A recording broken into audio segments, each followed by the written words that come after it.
All right, finishing up the Scanners franchise with Scanner Cop 2, aka Scanners The Showdown, starring Patrick Kilpatrick, who is the villain again. I was just saying this in the last movie about Richard Lynch, because he always plays the villain, and Patrick Kilpatrick always plays the villain as well. And to stick with the tradition of this franchise, we've got a really cool evil villain name. This one being Vulcan. Sounds like something obviously out of like Star Trek. And then we've also got a head explosion and that damn fucking music when someone's scanning people. And then we've also got ephemeral. So we've got some constants that are always in these films. Sam is the only returning character in this entire fucking franchise. So we have an actor reprising his role, bringing back a character from another movie. So there we go. Except for he's the only one back here. No one else is mentioned. The dad's gone. His girlfriend's gone. Everything's gone. He's on his own this movie. So they switch directors and they try to keep some consistencies, but others they just outright ignore. It doesn't matter. Um, yeah. So then we've got this opening here, and let's see.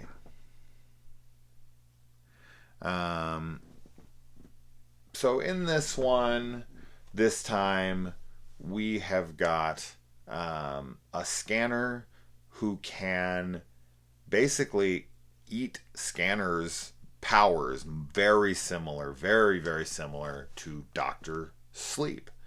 Right? So I almost said Doctor Strange because I watched Doctor Strange earlier today with my kids. But yeah, he's like a scanner vampire. He comes in and sucks the power right out of these guys and drains them to skeletal remains, much like they did with Drac in the second film. So very, very similar to that. And they probably even stole it from that for all I know. And then we find out that this guy has that Sam has access to a new version of ephemeral that makes him able to scan and have no side effects at all. He's not crazy anymore. He's completely cured. He's just all the good stuff, none of the bad stuff. So they've solved this once and for all. They solve it in the last movie. Poor guys. I guess once they've solved it all, that's that. And then we get Kane Hodder in the opening, and we get a straight up like universal soldier going on here with the scanner cop in this one. He goes in and he takes on all these professional killers, and he manipulates them, uses them, and is able to make himself look like other people to these guys to infiltrate and all that stuff. So he's really a straight up scanner cop in this, which I really like about that. And then the guy tries to set off a bomb and he diffuses the bomb with his mind because he can control electronics, which he does multiple times in this film, this being one of those instances. And Kane Hodder himself is one of the bad guys in this. One of these guys uses the scanner ability to pickpocket somebody, so he should at least, do pretty well with that. I love when Vulcan comes around, or Volker. Is it Volker? I think it's Volker. Vulcan. I really am doing Star Trek. Fuck, man. I've been talking for 2 straight hours now on this channel, man. I'm done. I'm fucking done. But let's get through this. I still love doing this shit regardless. Even if I'm burnt, even if it's 3 in the morning. I love it. So let's continue. I love when Volker comes up and Vulcan. I'm from the planet Vulcan. That's really what I just said too. I'm like, it reminds me of Star Trek because you fucking said something from Star Trek, dumbass. Anyway, I like how he walks up to the guy and he's like, I'm hungry. And the guy's like, fuck you, go to a restaurant. That's so funny. That's so funny. Fuck you, go to a restaurant. And then he feeds off of him and just totally sucks him dry. It's great. Yes, I know. He meets a guy in the alleyway and he sucks him dry. um, and we got Robert Forster in here as well. Pretty cool to see. He's basically the dad replacement in this. He's like the um, police chief. He should be yelling at him throughout the film. And I like, there's another little cute one-liner here where the guy's like, it hasn't been a good week. And Sam's retort to that is, it's only Thursday. Dun, dun, dun. And then, so we see the backstory of Volker, and I guess we're supposed to feel for him here. I guess, you know, we're supposed to. We're obviously we're not really supposed to, but he. I guess we're supposed to see why he hates Sam and why he wants him dead and why he wants his revenge. So Volker and his partner are in this house trying to rape this woman, and then Sam comes to save the day and makes Volker shoot his partner because he's threatening to kill the girl. And so I guess Volker's pissed off at Sam because he's like, you made me kill my partner. We were just trying to have fun and rape this girl. How dare you, you son of a bitch. How dare you be a cop. So that was pretty funny. And then his closing line of that scene as it fades out, and they say it twice, is, I'm going to kill you so bad. This is like a comeback from like a 10-year-old. Like, this is just not a Patrick Kilpatrick line to me. I'm gonna kill you like so bad. Like, it's gonna be so bad. You don't understand how bad I'm gonna kill you. I'm gonna kill you so bad. That's such a bad line. That's what it is, man. The line is so bad. I'm gonna kill you so bad. And then this woman he attacks, Patrick Kilpatrick, Volker. The woman screams out, why? And he says, because. And he smiles. What? He's just like, because. So good. And then he is not strong enough to take on Sam Stasiak. That's his last name, right? Stasiak. That's what it is. Anyways, he's not tough enough to take on Stasiak. So he has to continue to keep going back and recharging his battery, getting more powerful by, you know, taking all of these scanners' abilities. I thought that was pretty cool. Like, he just keeps going at Sam, and every time he does, he realizes he's not powerful enough yet, and then he goes out and he kills a few more, and then by the time he's killed enough of them, he comes back at Sam. He's stronger than him. I love this. He's like leveling up. It's like freaking Breath of the Wild, you know, the Zelda game, where you can like fight Ganon at any point in the game, but it's like you might want to level up first before you go try. So I like that. I think that's pretty cool.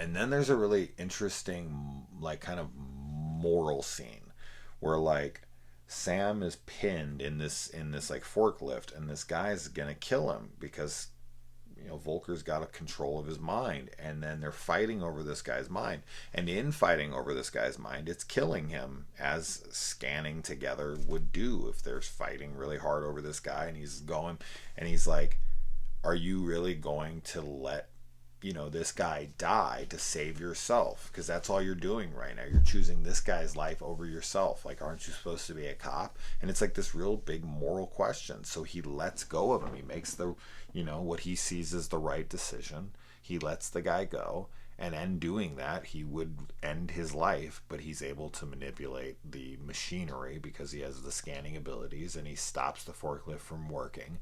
But in that moment, he does sacrifice himself for the other guy. And that's a really interesting question of, like, if you have that power, you know, and you're in that moment of, like, will you kill this guy to stay alive? And there's some people that for sure, yes, they would. And then other people would be like, I can't do it.